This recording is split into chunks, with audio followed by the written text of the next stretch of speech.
Today I'm doing a really cool, fun candle. I'm going to make some sundaes. I'm going to try and do a caramel and a strawberry flavored sundae. And I'm just about to put the wicks in now. So I bought these little glass sundae containers.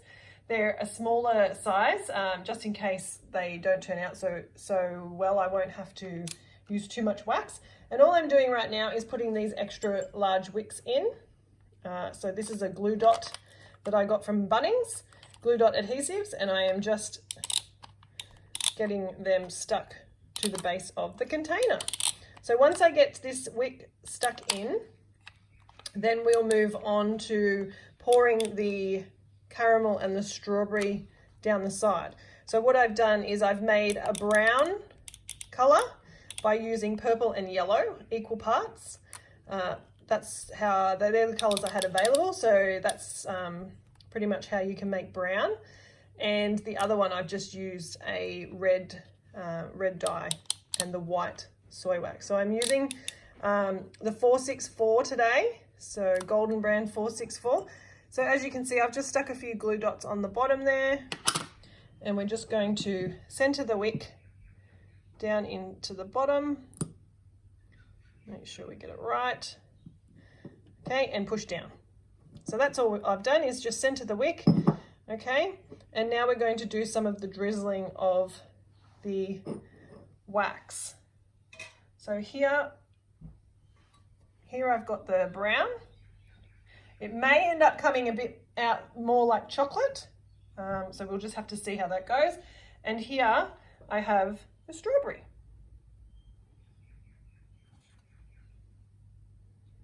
So basically what I'm going to do is just drizzle it down the side like you would in the shop. If you got a strawberry sundae, they would do the little strawberry topping down the side, and that's what we're doing here today, and that's going to set. Now you may want to do go over these on the way back around just to make sure that they're thick enough, because once I pour in the plain vanilla or the plain white wax, you might find that some of the colour comes off. So I'm just going to get that one out of the way so I can focus on this one. Now, because I've got such a small amount of wax, it is setting rather quickly. So I may have to melt it down again if I can't get the next one out. So we'll just have to melt that down again. Now, while I'm waiting for the strawberry wax to melt again, we're just going to do the same with the caramel. So we're just going to pour it down the side.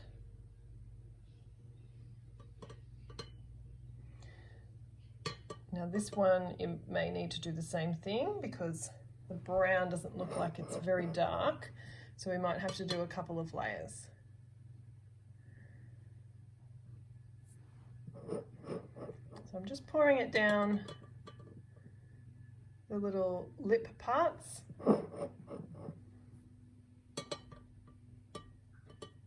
So we get that chocolate look.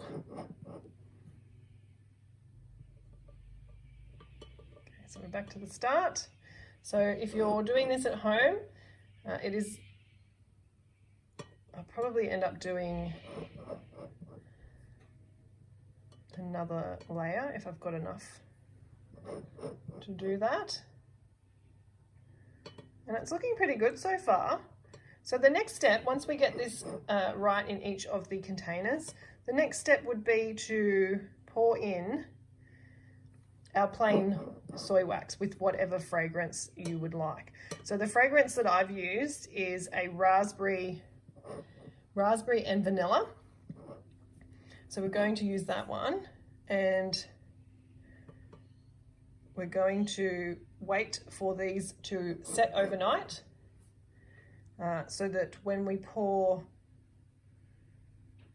the white soy wax in, which would be technically our milk and ice cream, or ice cream because we're doing sundaes, not milkshakes, it would be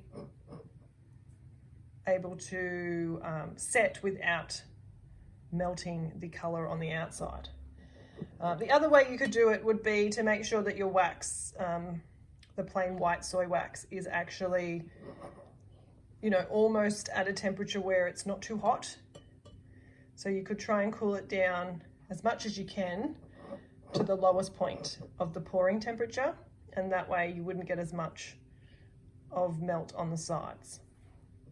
All right, so that's the start. That's the first step that we've got there now. We've wicked it. We've got the chocolate. This one looks more like chocolate than caramel. So we've got chocolate and strawberry today. We've wicked it, we've poured in the flavors, and once it has had enough time to set, preferably overnight, we will then move on to pouring in our ice cream, which is our plain soy wax.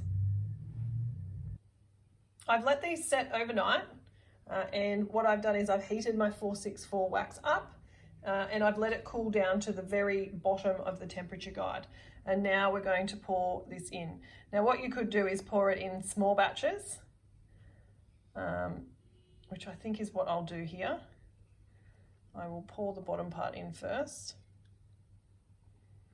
We'll just let that settle. And then we'll just give it a bit of a top up. So what I'm trying not to do is trying not to get the color to come off the sides, because we want it to look white and we want the colors to stay like they would if we were having a sundae. So you could do this in stages at home, or you could do it slowly like I'm doing today. So we're not going to fill it all the way up to the top. We want to leave enough room so that when we put the scoop of ice cream, which is what I'm going to do next, we're going to whip the wax up and make a scoop of ice cream, or a few scoops of ice cream, just like you would on a sundae. So that's where we're going to now. We're going to whip up the wax. We've got the candle wax set here now. So as you can see, we've got the white soy wax, which looks like the ice cream component, soft serve ice cream. And what we're going to do next is make whipped soy wax and make it look like ice cream. So we're going to do vanilla, chocolate and strawberry, and we're going to place those pieces on the top here, and then we're going to put some sprinkles on top, and that will be our final product. We'll have some drizzled chocolate and strawberry topping over the top as well. Whipping the wax can be quite a messy thing to do. So what you'll need to do is make sure that your work area has paper towel and it's laid down to cover your bench top or the working space that you're working on. So what you need to do is you need to pour in your wax. Now I whip it, if I'm having different colors, I still whip all of it up, and then I just, once it's whipped, separate it into different containers to add the color in. All right, so we pour all the wax in, and then you'll need you will need your hand mixers to start whipping. Now, basically the process, I do have another video that will show you the process, but just a quick rundown.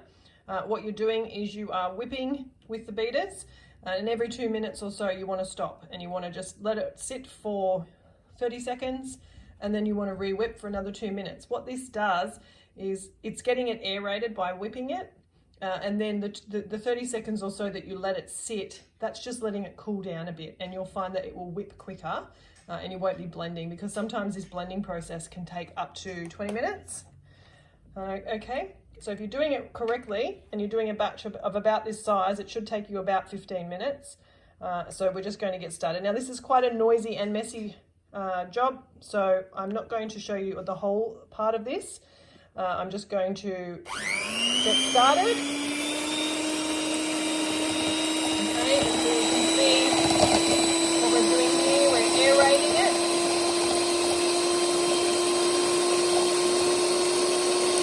And I will show you what it's like in stages. This is what it looks like after 2 minutes. So after 2 minutes, this is what it will look like. It will start to go a little bit cloudy, and then you will let it sit for about 30 seconds before you start doing the same process again. You'll go for another 2 minutes and wait 30 seconds after that. And as I said, what that does is it allows it to cool. It's still aerating. It's you can see the little bubbles and things in there. And it's just allowing it to cool slightly. So we've been 30 seconds, so we'll get started again.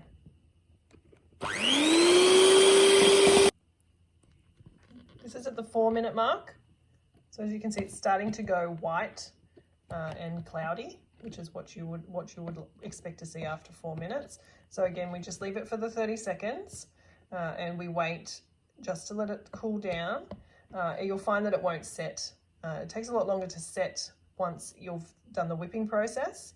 And as we're doing ice cream, this is what we're relying on as well. So now this is actually setting a lot quicker than it would normally because I had it at a lower temperature to start with. So we might end up only needing about 10 minutes or so. All right, we'll just keep going with the process. This is the consistency that we want for if we're going to pipe. You want something that is still slightly runny because it's going to harden up once it gets in the bag. But for ice cream, what we're doing now, we want it just a little bit firmer. So we're just going to let it stand for a little bit before we start scooping, okay? And before we mix the colors in. This is exactly what you would want though when you're piping. It's just that little bit of runniness. So we've got the ice cream wax. We've put the color in. So we've got a strawberry, as I said. So this is our wax here, in here. So you can see. We've let it almost set, but not quite. I've got my ice cream scoop here and I've just scraped off what was already on the spatula. So we're just going to move away the chocolate for the time being. So what you're going to do is you're just going to, we just want 1 scoop of strawberry. So we're just going to do what you would normally do with an ice cream scoop. Okay. All right. Now the tricky part for this is going to be getting it off smoothly. So what we're going to do is I'm just going to place it like so. It's going to be part into the wick. Okay, just remove the excess off the side.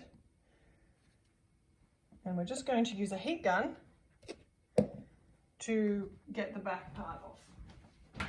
Now you won't need the heat gun on for long. You just want to heat the back of the spoon off so it comes out nice and easy.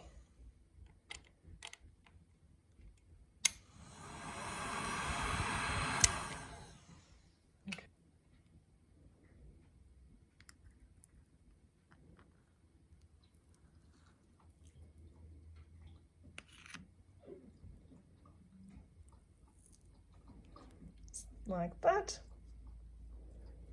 and we're just going to push it on. Okay, there's your strawberry.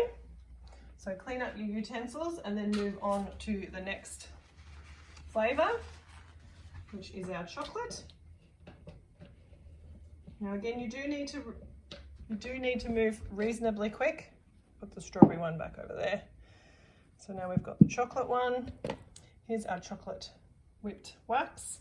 The trick that I've learnt when you're dealing with this is to just keep moving it. If you've got one sitting waiting, just keep moving it. Keep stirring it and it will stay pliable. So that's just what I'm doing in the background. I'm just getting my white and I'm just making sure that I'm moving it around so it's not setting too fast. Okay, and there's the white one in the background. All right, so time to do the chocolate one. So we're just going to scrape the chocolate off the side. Okay, we're going to get a nice big scoop of chocolate.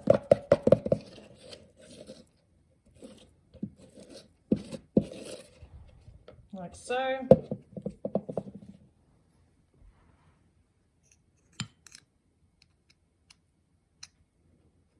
Let's just try and do this one without having to use the heat gun. And you're just going to place it down like so. Now what that will do is when you light the wick, obviously, you're going to have this wonderful chocolate.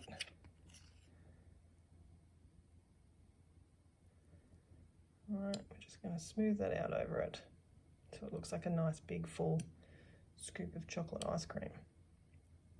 Now remember, we are going to drizzle over the top. So if it doesn't look as pretty as you would have hoped, just keep at it. After all, I mean, ice cream when it comes out doesn't always look like a perfect scoop. Okay, so we just need to again clean our utensils. I think this time I will try the heat gun because it seems like that came out much better. All right, so we're just doing the vanilla. Now, if you've been moving it around, as I said, it should still be quite pliable. So this is our vanilla here. Now I need 2 of these. So you don't want to use too much on the first one.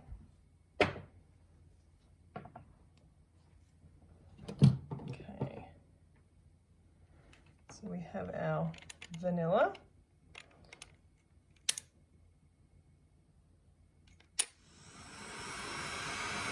Going to heat the back with the spoon, and hopefully it will just slide out a bit easier when I use the spoon.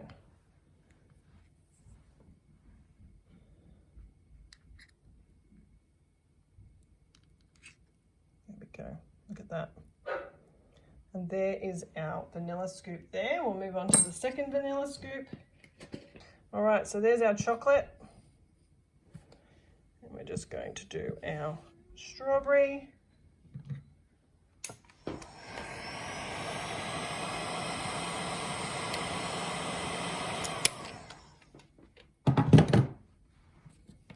Make sure you've got your wick up the right way. And we're going to scoop it out and into the bowl. Fix it all up the way you would like it to sit, because it's going to set soon enough.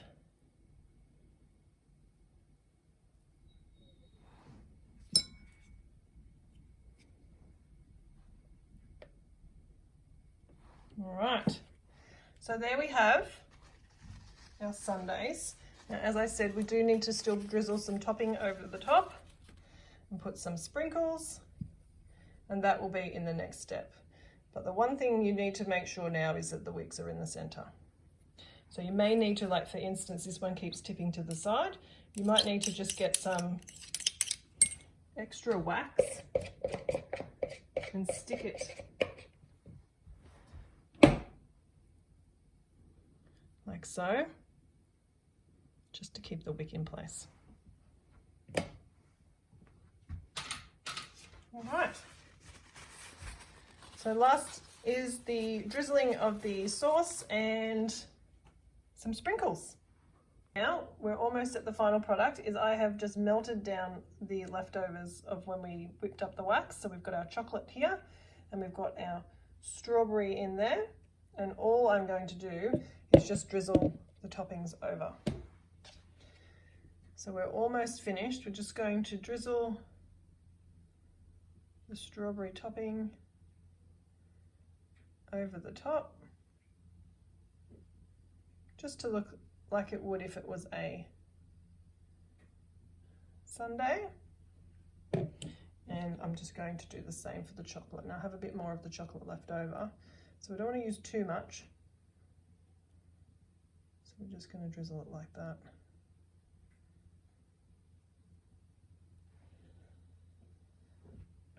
Now if you want to use some sprinkles, the easiest way to do the sprinkles is to use whatever utensil you've got. For instance, here we've got some chocolate, and just scrape it down to get the bits of chocolate off. Right. Or if you wanted to mix it up and put some strawberry ones on there, you could do that as well. All right, so that's the chocolate one. And I'm doing the same for our strawberry. So we had a bit more of the strawberry left over. So I'm just going to sprinkle a bit of that over the top.